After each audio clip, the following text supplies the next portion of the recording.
Well, welcome. Tonight, we're going to discuss the news from the State House. We'll start with an introduction, but I'd be amazed if you're from Milford that you don't know our guest tonight and everything he's done for us. So, Brian, why don't we start with an introduction in case there is one person out there that doesn't know you. Al, thank you. Pleased to be here. This is a new frontier for us in your shows. We're now doing it remotely, but yes, I'm Brian Murray. I'm the state representative for Milford, Mendon, Hopedale, and Precinct 1 in Medway. And I've been in that position now since 2017, January 1st, 2017. It's amazing. I still get a kick out of how Medway snuck in an extra rep with one street. Yeah, Medway, and they take advantage. They use Jeff Roy and I very much, and Medway gets good representation, no question about it. Yeah, I got a kick out of it because you mentioned you can't represent one precinct in Medway. No. So they've got two reps fighting for them. They really do. You know, in fact, we were before the selectmen, I want to say June 1st, similar to this. And it was their Senate President Karen Spilka, but also Rep Roy and myself. So whenever there's any, town-wide issues, town-wide events, it's both Rep Roy and myself, absolutely. Well, tonight, the two major topics that come to mind, and I don't mean to, ignore anything else, but COVID and budget. And I'm not sure which one has greater impact. Well, they're certainly related and have been since, March 10th when the governor issued his first state of emergency order. What is the latest on the pandemic? Well, we are just beginning now phase 2 of the governor's reopening plan, which I'm sure everyone is aware, most notably hits restaurants, allowing them to, have outside dining. There's also a restaurant enhancement bill that was passed by the House of Representatives last week, and I believe is in the Senate, which I had sent on to all of my town administrators to basically give everyone the heads up. And the big point in that bill, that there's 4 major points, but the one that I think concerns municipalities the most is the expansion of the outdoor alcohol license. As you know, if a restaurant has a right to serve alcohol, it's only on the plan that was submitted to the Board of Selectmen and then ratified by the Alcohol Beverage Control Commission, which sometimes can take a number of months. So the bill that we passed last week allows the boards of selectmen alone to authorize approval for restaurants to sell alcohol outside with their dinners. And I sent it on to the town administrators to give them a heads up on what the bill requires, and allowing them to work with their boards of selectmen to put forth whatever regulations they think is appropriate to allow this to occur safely, put in the application form and the process, notify local businesses. So hopefully once this bill gets signed by the governor, everybody can hit the ground running, and restaurants can apply, and not only will they be able to serve food outdoors, but they'll be able to serve alcohol outdoors as well. So I think that's probably the biggest thing right now, although of course you're aware a number of other businesses are allowed to open under this phase 2 with certain conditions in terms of the safety protocols and other things to protect against the spread of the COVID-19. Now, we talk about restaurants that also have a liquor license. Try to imagine it's all of them. But bars that serve food don't count, correct? Bars that serve food do. They come under that purview.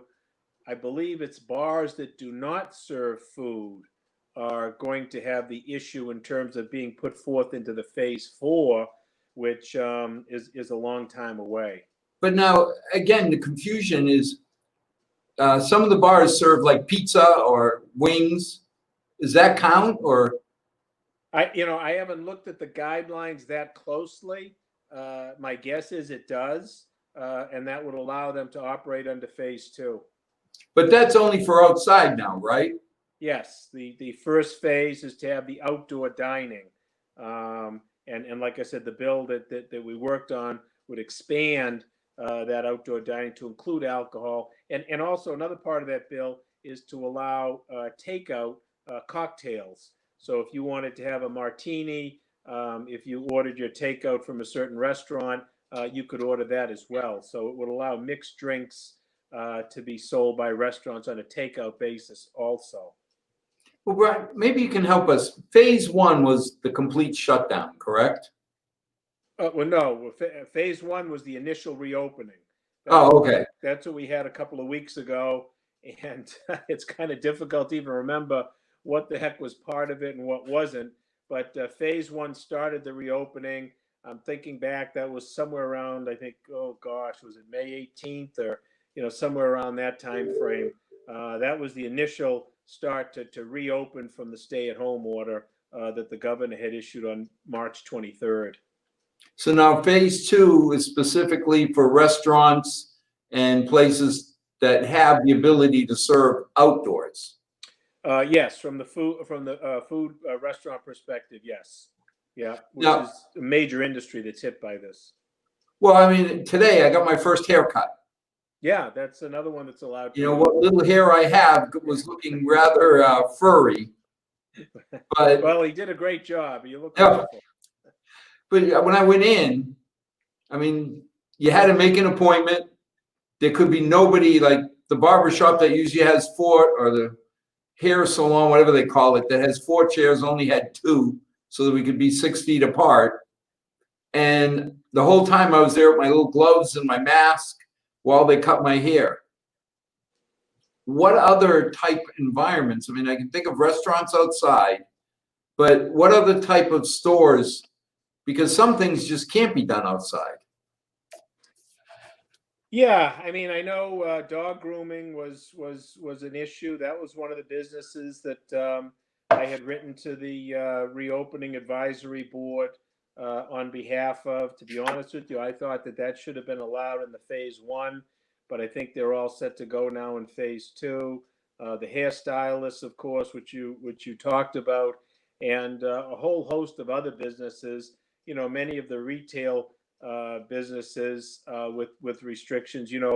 Obviously grocery stores, pharmacies, they were allowed to stay open as essential businesses throughout this, along with places like Lowe's and Home Depot for that kind of work. So, I mean, I don't know. I suppose an outsider looking at it, it would appear to be somewhat arbitrary in terms of what businesses are recognized at what level. But I think the administration, the governor, has put a lot of time and effort into coming up with this plan. I think Governor Baker has done a very good job trying to guide us through something that really we have never been guided through before. He set up a reopening advisory board chaired by the lieutenant governor and Secretary Keneally of Housing and Economic Development. They had a host of business leaders and health professionals on that board. So, I mean, what has been put forward, I think has been thought out to a large degree by the administration, trying to balance the economic impact and obviously lessen that negative economic impact and balance that with the exposure to the illness that we all see. Yeah, we ran into a lot of confusion because my company, we support the pharmaceutical industry.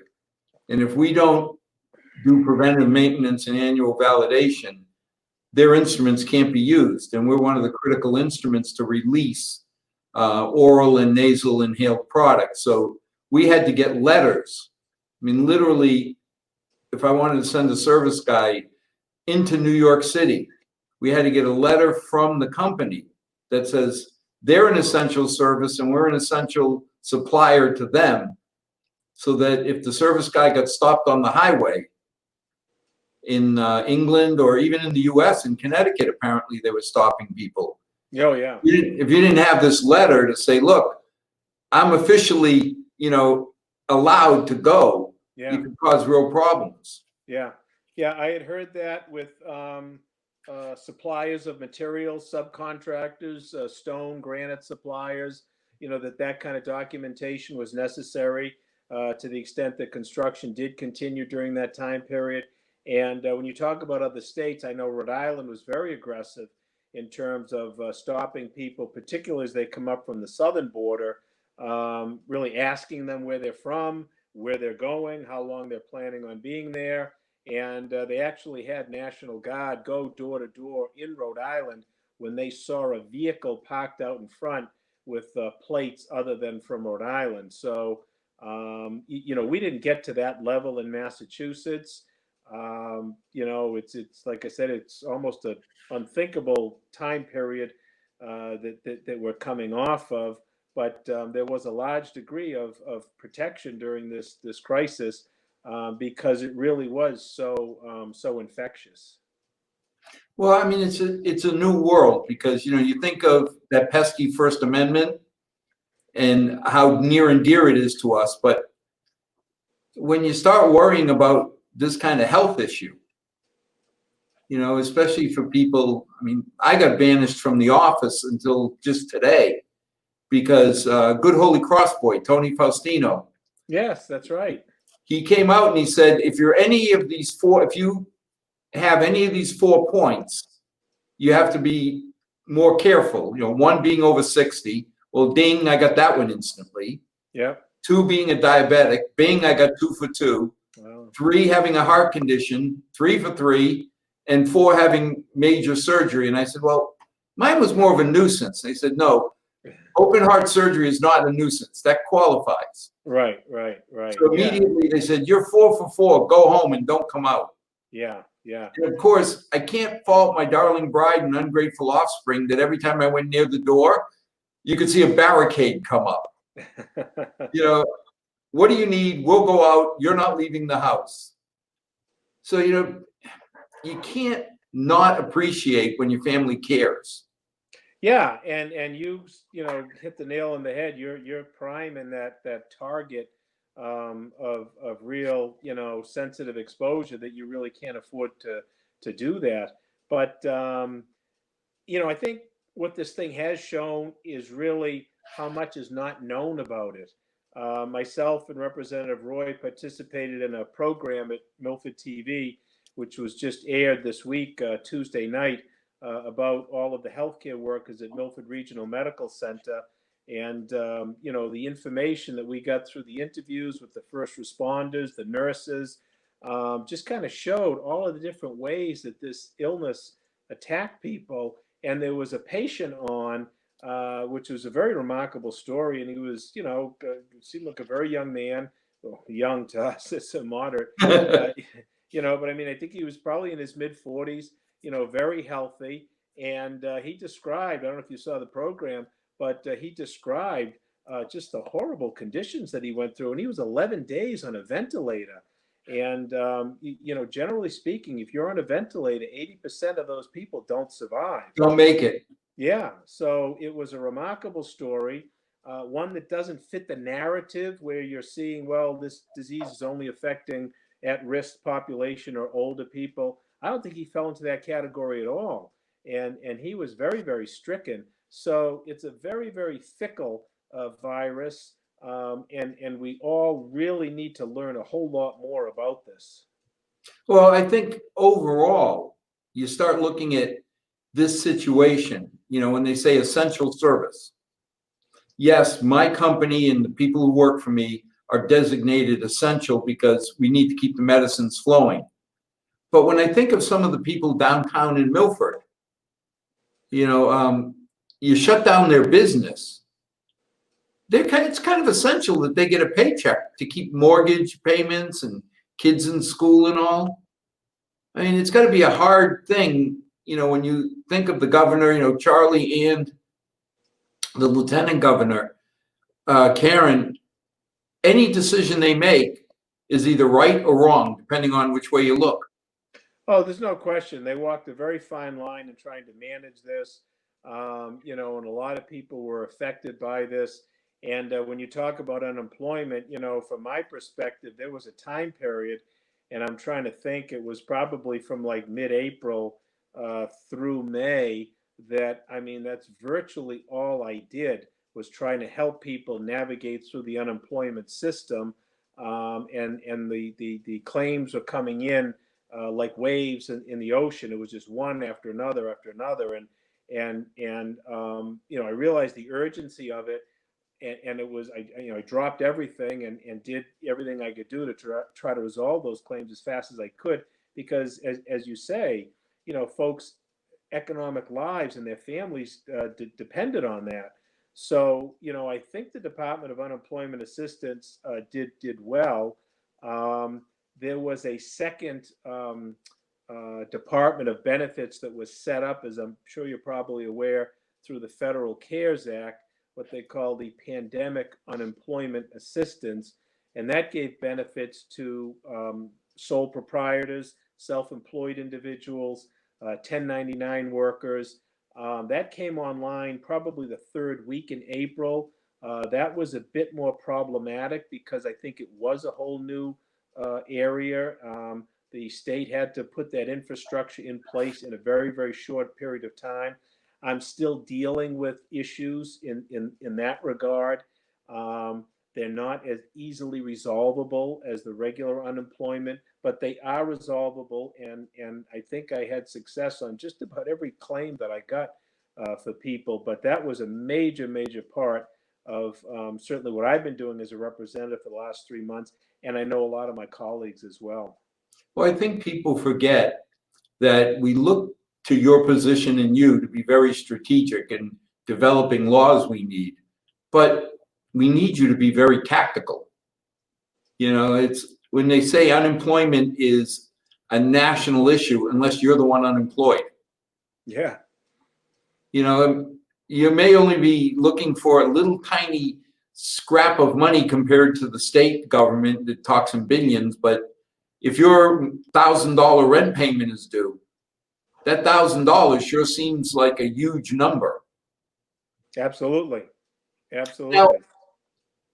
it seems like the House, or what I've read, the government in Massachusetts is trying to help by not allowing foreclosures and evictions. And Yeah, that was one of the bills that we passed early on, actually, and the governor signed that. So that's in place now.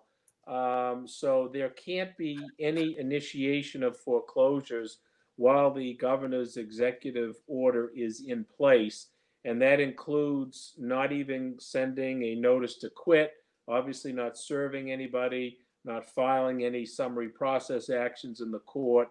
And that holds true for mortgage holders as well for homeowners. So if folks are having difficulty paying their mortgage, banks cannot initiate foreclosure proceedings.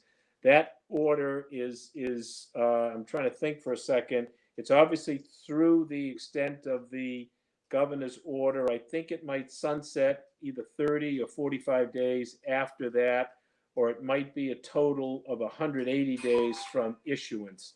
So it's a sunset law, just to try to provide some relief for folks in dire straits right now. But you're right, and it targets renters and homeowners. now, help us understand, because I'm unemployed. I got no money coming in, and too many people that we know live paycheck to paycheck. It would be nice if Yes. people could say, "Oh, I've got a year or two in the bank just in case I run into a problem." But I keep reading what a huge percentage of people can't go more than a month or two. So I can't pay my mortgage. You've given me a life jacket that says you can't be thrown out of your house. But that pushes, I still owe the money, right? Yes. Yes. So there's yeah, it's not a total release of what's owed. It's that amount will be owed afterwards and is going to have to get repaid. I think on the homeowner's side, there's a time period to repay that. I'm not sure if that's the same thing with the landlord-tenant situation.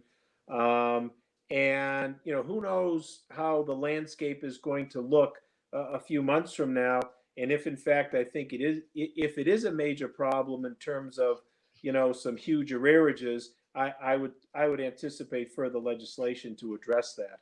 But yes, it's not a forbearance, it's not a forgiveness of the loan. It's basically just kind of a delay of a requirement to pay, or I should say, it's a delay of instituting any actions to force payment, during the time period of the COVID-19. Yeah, because that's what worried me. I mean, while the governor's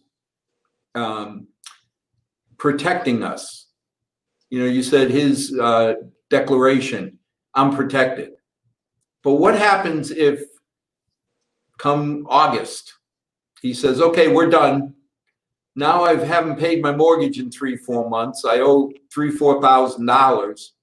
Does that all come due then? Can the banks or the landlords come up and say, okay, Brian, this month I don't want 1,000, I want 5,000 from you? Yeah, no, I'm pretty sure, and I haven't looked at that statute because, like I said, I think this is one that we passed maybe first week in April, but I think there is a time period, and I want to say 6 months, but I could be wrong, to try to make those payments back.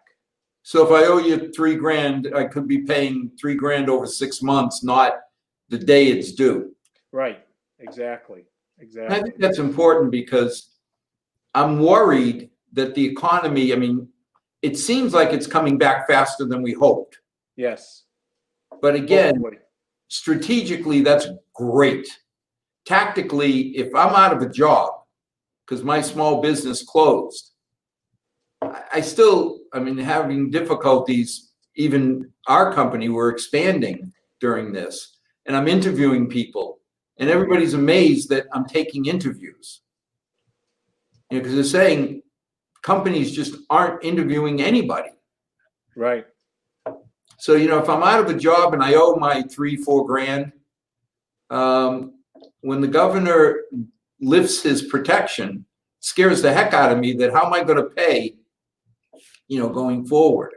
Right, exactly. Yeah, so that's a big concern.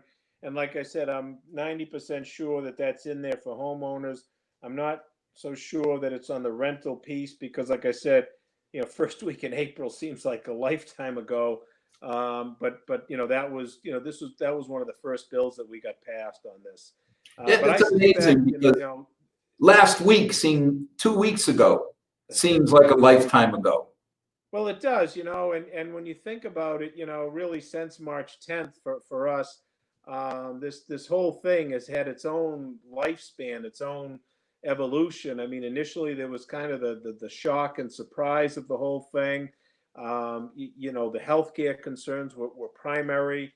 Then we kind of morphed into the realization that there was not enough healthcare protection, the personal protection equipment, the PPEs, the gowns, the face masks, the N95 breathing masks. There was not enough to go around. That was a very frantic time period in trying to get as much of that as we could for the healthcare providers, the responders. Then once that kind of stabilized and it seemed as though the treatment areas were sufficient, we kind of went into the economic part of it, predominated by a lot of unemployment claims, businesses that had questions about the PPP program, which was issued by the federal government, trying to navigate those waters. And now, most recently, I guess it's kind of changed into, the questions that come about the phased reopenings and, what we can do at the state level through legislation, like we just talked about a little while ago, to try to facilitate that. So it's had a very curious lifespan, really, of different types of challenges and events over a relatively short period of time. Well, and everybody was handling it different because one of our stronger customers in China sent me a care package, 800 masks. Oh. And it was like Okay, they're little disposable jobbies, so let's see if I can put it, it's not There you the go. Yeah. fancy ones, but we couldn't buy them and we were really worried. Right. And he just took it upon himself to send a care package through. Luckily, the federal government didn't sequester themselves and take them away. Yeah, that was a whole other battle that was going on, which was just, unbelievable to me. Tell me what happened when TUI Rev 2 tried to get PPE. Yeah, that was probably around the middle of April, I think. And, it came down that I found out about it late Friday or Saturday morning. And the fire chief, the former fire chief, I guess, Bill Toohey.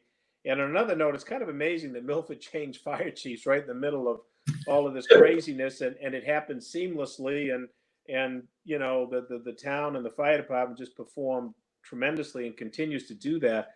But former Chief Toohey had ordered about 30,000 protective gowns, some of which were going to be used for the fire and police, but the vast majority were going to go to Milford Regional Medical Center.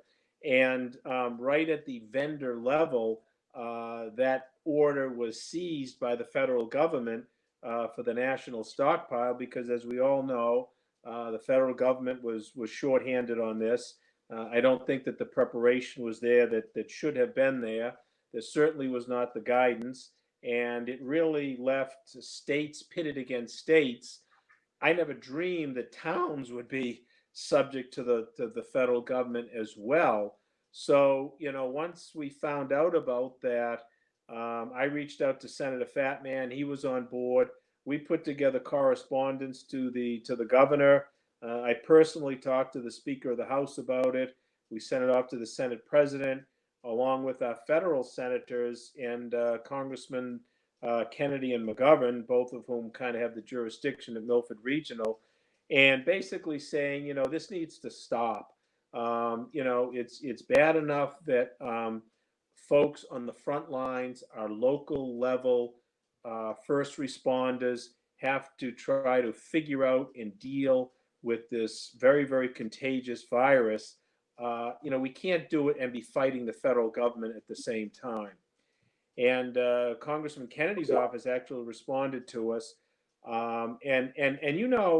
This happened on a much broader level at the state, which caused the governor to work with Robert Kraft and have the New England Patriots plane go to China and bring back, I think, 1.3 million masks.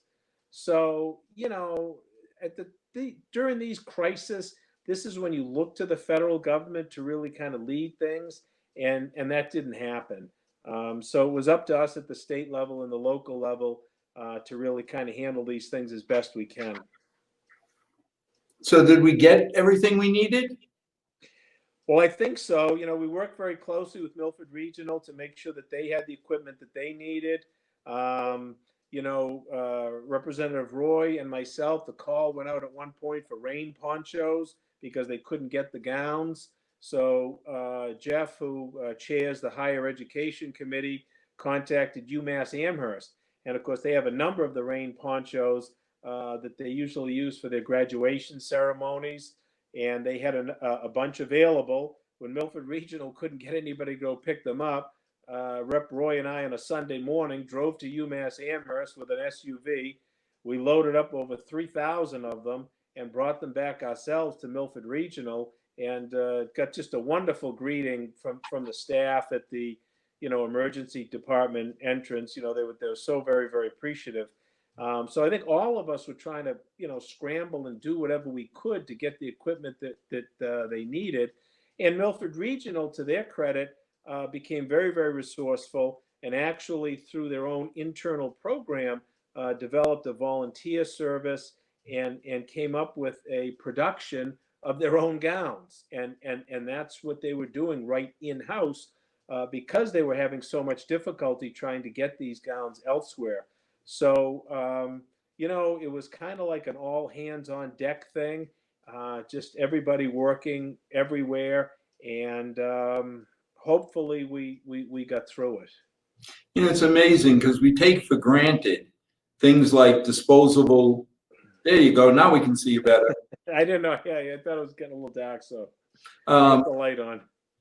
We take for granted things like, disposable gloves. You always had them. I had probably half a case or more at home. And as people needed them who were first responders, well, I gave them out. I figured, no big deal. I'll just order some more. Surprise. Right. We couldn't get them until probably the end of May. Right. And the same thing with the masks. Now, again, some of them were available, but it annoyed me to see people charging 3, 4, 5 times as much. Right. And I'm all for capitalism, but there's got to be a limit when you Right. sit there and say profiteering. Right. Just doesn't feel right. Right. Yeah, I mean, I'll tell you, before this thing broke out, I never heard of an N95 mask. And then there was a time period during this that's all I heard about. So, I think some of the changes that we're going to see as a result of this situation is some local production of this kinds of equipment. I know it's happened over in Franklin at the Clark Cutler, the former Clark Cutler McDermott factory. And I think we're going to hopefully see a lot of local businesses produce this PPE locally. And I think medical providers, first responders, I know I've talked to Chief Nelson about this. They're going to make a concerted effort to really stockpile even more than what they had stockpiled before, because I think we all see as a result of this, when a crisis, when a pandemic hits, the stuff gets used up tremendously. I was really amazed when I found out the burn rate of these gowns and equipment at the hospital. I never dreamed, how much it was, but they go through a lot of it. And, it's like a one contact thing when they, deal with a patient and so forth. They have to put on all the equipment and then they have to take it off and dispose of it and go treat another one. So it's a very high turnover on this equipment. Well, I was always amazed when I looked at how many disposable gloves. Now, we're a tiny company, compared to what Ed has over at the hospital. We're nothing. But we go through gloves like breathing air, because every time you're in the lab, you're working on something, you go to leave the room by SOP, you have to dispose of the gloves. So a person can go through 6, 8, 10 pair in a day without blinking. And I'm trying to figure, you got an ER doc or even the doc doing rounds, seeing a patient every 15 minutes, with the scribe, with them, with the nurse that comes along, and you go through cases of these gloves without blinking. Absolutely. And during a crisis, a pandemic, these pieces of equipment are crucial, for the patient's health, but also the healthcare provider or responder to be protected. So, like I said, I think, when you look at something like this and kind of adjust going forward, one of the things I think we're going to be looking at is hopefully more local production of this kind of equipment and greater awareness from our first responders and our medical care providers to stockpile, as much as they can store in preparation. Hopefully, it'll never have to be used again, but if it does, it'll be invaluable. But isn't that why we have a fire department or police department? Hopefully, we'll never use them. That's right. Exactly. God bless the fire department, but I hope they are very bored and never leave their firehouse. But yet, how many times a day we call them out? And, to their credit, Milford, because I dealt with Milford the most, but I think it's true in other towns as well, maybe to a lesser degree, because Milford really is kind of the urban center here. It's got much more concentration of personnel. Both departments really had to reevaluate their protocols in terms of how they take in information on the dispatch level, how the dispatchers get that information to the offices or the firemen responding to a call, and how those officers and firemen approach the call depending upon the information that they got, whether or not there was a potential COVID-19 person in the property, really kind of changed how they responded to calls. So, that's not an easy thing to do on the fly, particularly when you've been trained and your department procedure is different. But I think both the police and the fire in Milford did an excellent job with that. Well, I mean, when we look through, and we'll talk about the police department as we go on, but, you know, overall, it's amazing how Milford is coming out of this pandemic financially. You know, I'm reading in the paper about how towns are laying off hundreds of teachers. And I think some of it's a formality that you have to give them notice to lay them off. But if you're going to talk about towns laying off 100 or 200 teachers, just in case, even if half of them come to fruition, it's a scary movie. I mean, I felt pretty good when I looked, and Zach and the financial team came up with a plan, like for the school, which is obviously 60% of our budget, that we can stay afloat and still let them grow 5% this year from last year. It doesn't sound tremendous, but to me, I was excited. Yeah, no, I mean, it's very, very uncertain times with the budget right now.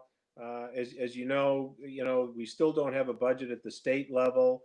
I think that the governor and the leadership are kind of waiting to see what's going to happen on the federal end, if there's going to be some kind of a relief. But right now, at the state budget, we were projected in April of a loss of revenue going into fiscal year 21 of about $2 billion. In May, the projections changed to about $4 billion. And now they're talking about a loss of revenue of about $6 billion. So the state budget is about $43 billion in total. So you can see that those are pretty significant numbers to take a loss. And as you know, that could potentially translate into reductions to local aid, schools, roads that go down to the towns. So a lot of the towns are looking to the state to see what the budget, what the local aid numbers are going to be. And the state, we in turn, I think, are looking to the federal government, to see what's going to be coming forward to try to plug some of these revenue gaps. So, from the budget perspective, I think that the state is probably going to be doing what they would call a 1/12 budget, meaning starting July 1st, we'll pass a 30-day budget. Come August 1st, we'll pass the 30-day budget.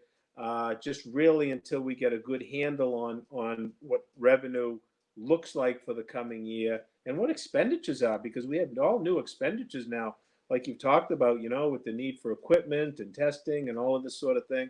And then also how the federal government is going to look to backfill. But, at the local level, and I've had a chance to talk with Zach about, bounce off some ideas in terms of the budget going forward, as I have with other FinCom members in my other towns. And the luxury that Milford has is that it's not at as thin a financial margin as other towns are. So while there might be some degree of panic setting in other towns, some of that is merited because, there is not that financial stretch. They're on a very, very thin margin. But, what I've told towns, because the, town administrators have asked me, kind of what I thought about things, I said, look, I think you need to go forward with the information that we have right now, with the most conservative budget that you can, set up some contingencies if in fact you're going to be facing reductions down the line, and get your budget passed for July 1st, and know that, adjustments could come in the fall, once you know what your free cash is, once new growth is certain, once you've got a lot of these projections into solid numbers, then you can always adjust your budget, come fall. Well, I think, again, I'm so proud of our department heads, because I saw the preliminary budgets and then the adjusted budgets. And a lot of these adjusted budgets, Brian, came in at 0% increase over last year. A couple of them I saw were negative. And when you figure inflation is still going to be 2.5%. So the guy or gal who submits a 0% increase is really cutting their budget. Absolutely. By 3%. Sure, absolutely. And we know, I remember, when you still deal with it, the scourge, that I always got me was, healthcare costs. I mean, the committee would come before the selectmen and say, hey, we got great news. Healthcare is only going up 12% this year. Right. And I'm like, what are you talking about? But that's just such a big driver of cost in the town, and it's so uncontrollable to a large degree. Well, I mean, when you look at it, I mean, even some of the things that I'm seeing the colleges deal with, that they don't want, I mean, let's face it, social distancing when you were in college, yeah, seriously.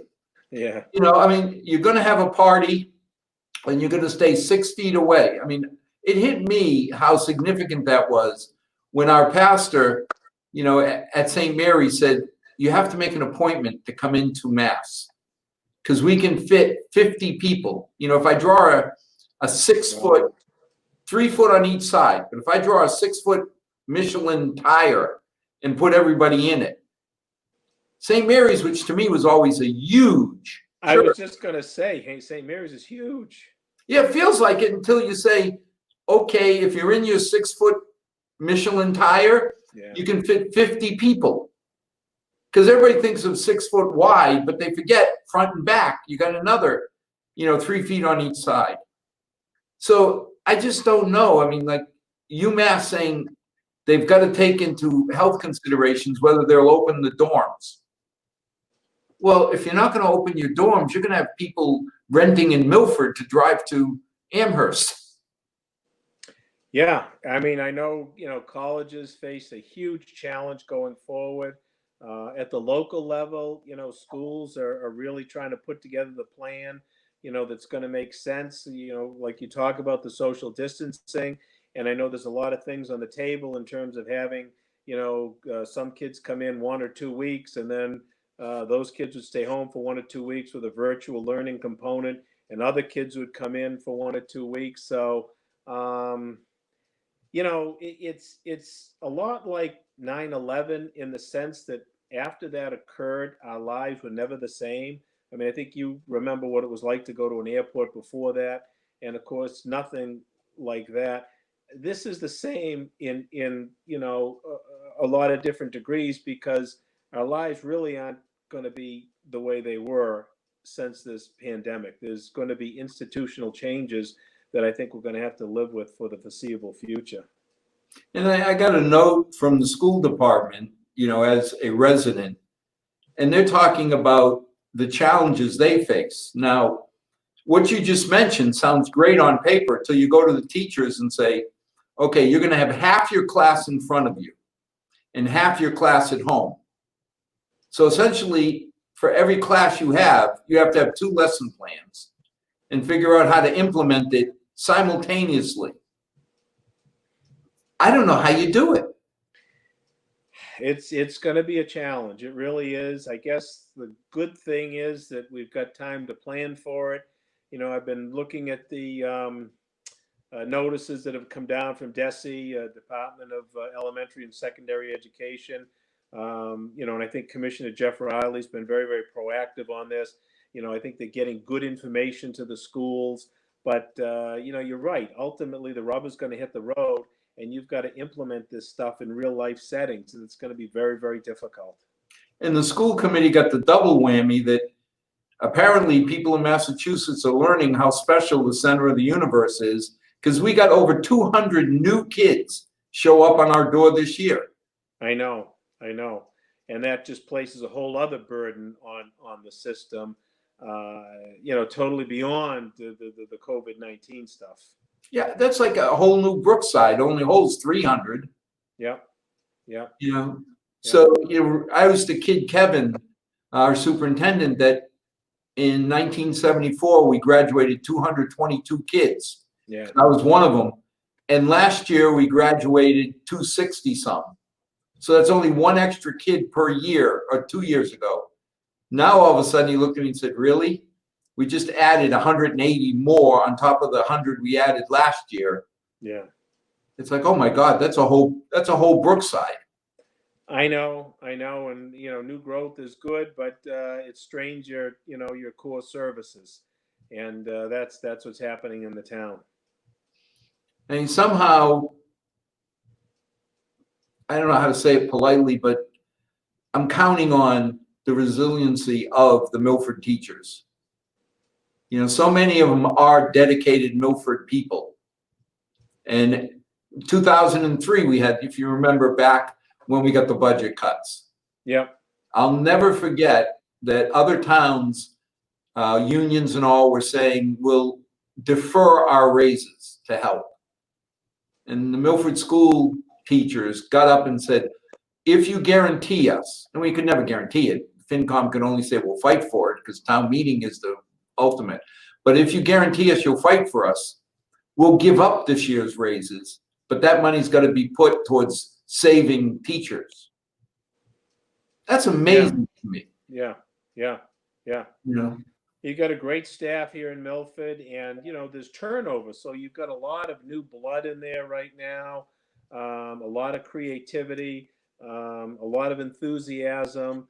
It's really refreshing to see what the Milford schools look like today. So I mean, as difficult as it's going to be, I really do have a whole lot of confidence that they're going to be able to put it together. well, I mean, it's people like you and others that show how much you care about Milford. I mean, I'll give a biased pitch. You put my daughter up for an award. You know, the fact that She deserved it, Al. Your daughter earned that. it wasn't held against her that she's my daughter. So, but I mean, realistically, it means a lot that somebody from Milford was recognized. Well, I mean, I've had the opportunity to see her in action with the special needs community, and she's not only talented, she's very, very compassionate and very caring, and obviously very effective, and has really done a lot to help that program go. And there's other work that she's done with hard of hearing people and things with the community that I don't even know as well, but I did see it on her paperwork. But just for her work alone with the special ed community, we're real lucky to have her in the system. But we're real lucky that people like you have recognized it, because if I'm a teacher in the system, if I do something wrong, boy, everybody knows. Yeah. But it's got to be motivational to say, hey, one of the people like me was singled out at a state level for something good. So, my hat's off to you to get a Milford person. Now, obviously, I love it that it's my daughter, but it's a Milford person recognized. And that just helps motivate all the other teachers. Yeah, I would hope, and like I said, it's a yearly award. So every year they choose, it's done by the Commission on the Status of Women, which is a state organized commission to really kind of promote, women's causes and equal rights for women, and recognize special women throughout the state that are doing special things. And every year they have what they call a Commonwealth Heroine Award, and that's what we nominated your daughter Alexis for, and I was fortunate that they accepted the nomination, and she received the award. Now, the other item that seems to be sucking oxygen out of every media event is the protests across the country. Mm-hmm. I mean, again, I felt really proud that Milford had a protest. And, I'm all for people expressing their First Amendment rights. And I love the way Milford did it. It was a peaceful protest. They got their point across. Yeah, I was there for that, and I was very, very impressed at the way it was run. The young man that organized it, can't think of his name. I think it was Kevin. I'm not sure of his last name, but he organized this at Pheno Field first. I thought gave some great information. Got everyone to march up to Town Park at the bandstand, and then he took it from there. And there were a number of other speakers. I think it's the way protests are supposed to be, meaningful but peaceful, and I think that really gets the point across of what they're communicating to us, that there are racial inequalities, there are things that need to be addressed, and there are things that all of us can do to help them. So yeah, I was very, very impressed at the way that event went on. Well, it seems like that focuses the discussion where it should be. We're not talking about downtown stores being broken into, and Yeah. because the poor sole proprietor who spent everything he has to build up a little business all of a sudden gets dealt the pandemic blow, and then on top of it, if his store is looted, and because you're never going to get it all back, Right. all of a sudden you forget that you were really talking about an event that should be discussed in detail. Absolutely. Absolutely. Now, the part I don't understand is I'm seeing a lot of discussion about cutting back the police departments. Hmm. I I don't know what that means. I see this defund the police, and to me, that's kind of a reactionary kind of knee-jerk step that you take to this horrible, horrible thing that happened out in Minneapolis. So if you step back and think about it, I think the intent is to maybe expand the police services so that they're not necessarily just a law and order service with boots on the ground, but also that if they come across an overdose situation, for example, they'll have sufficient counseling or medical services available. If they come into a domestic situation, they're going to have the counseling services available. There's going to be awareness training of different ethnicities and how to address them. And you know something, Al, and again, you and I are both from Milford. I think this is what the Milford Police Department has been doing for a number of years, because we have that ethnic diversity. We have been hit hard by the opioid crisis, and the police department has been expanded to bring in the use of community impact with Amy Leone and really kind of foster that partnership of counseling, sobriety, and education in the drug world. We really have fostered those relationships with the different ethnic communities in the town so that there is a trust with the police department. I think a lot of the intent behind that phraseology is really stuff that we've kind of put in practice in Milford and are using it. I think you're right, because when the topic of diversity became headlines, I remember at a mayor's meeting of the Heights, I was saying, thank God we didn't know it was in. We were just living diversity. Right. You had 6 basic food groups up there, and the only real adversarial relationship was I had to get a new joke made Italian before my best friend who was Italian made it Portuguese. Yeah. But there was never this topic about diversity. And we were kids from the Heights. Our biggest issue was with kids like you from the Plains. Until I always called the great unification barrier was Water Street. Because once we went over the hill by the Larches into Hopedale, now if anybody picked on a kid from the Plains, the Heights kids had to step in because they're Milford. That's right. Yeah. Once we left Milford, we were all, cousins. Right. So, it feels good to see that people in Milford, once again, are expressing their opinion. Because again, that pesky First Amendment gives them that right to do it, but in a way that makes sense. Yeah, it really is. I think it's about raising awareness, allowing all of us to really be more sensitive and focused on, how people from different backgrounds draw on experiences and how they see things differently than you or I might see them, and then finding ways to address that and going forward. So the speaker, at the state level, has issued a couple of statements, and we're working on legislation right now, to draw upon some of the items of what was called the 10-point plan that's been put forth by the Black and Latino Caucus.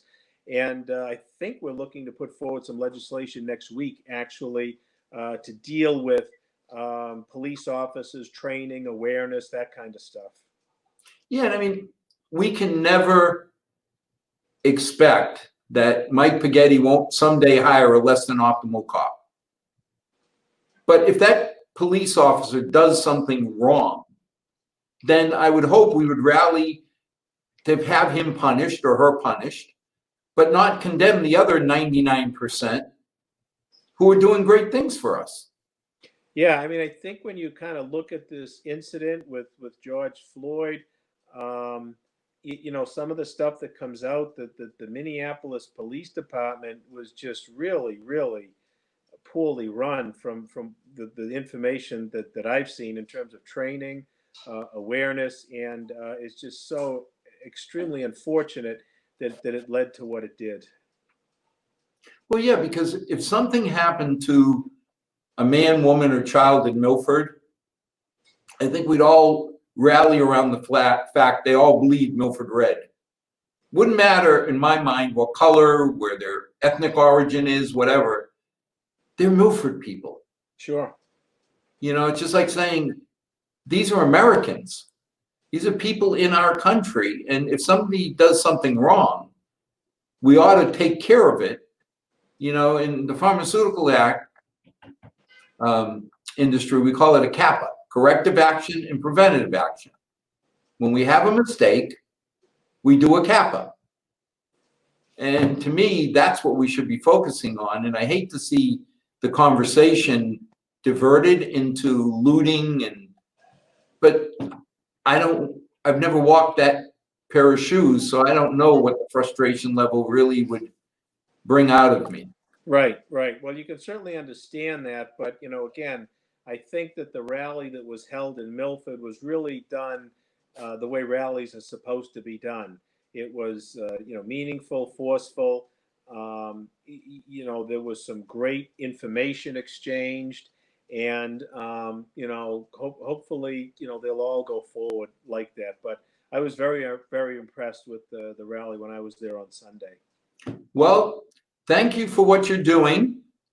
And we're coming to the end of our first show like this. You're a veteran of doing many, but this is the first Milford show done this way. Really? Okay. All right. Well, hey, love to be on the cutting edge. You know that. There you go. Yeah. And again, to our 6 loyal viewers, hopefully they all have the internet.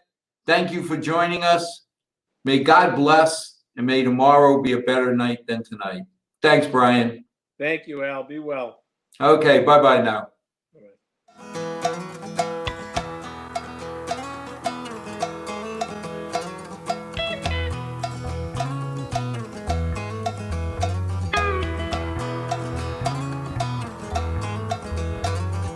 Not too long since I've been home.